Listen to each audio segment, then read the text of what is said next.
am pained that Alex did not live to see the kind of Zimbabwe that he wanted. I am pained that we've trampled on the good work that COPAC did when they made that constitution and it became law in May 2013.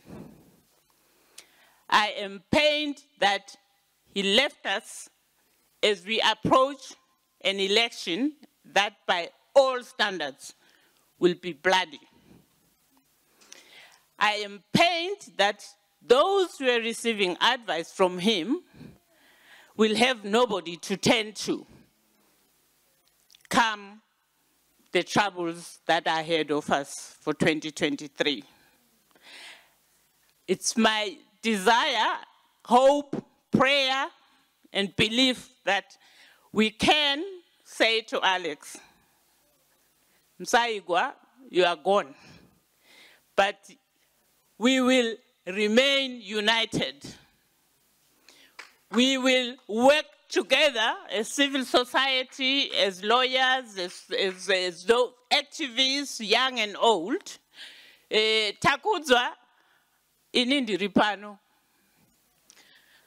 I may not be able to fit Alex's shoes, but I am here.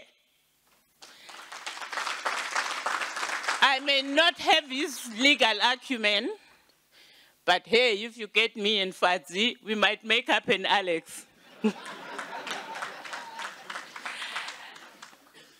We should collaborate and work together in the way that Alex did.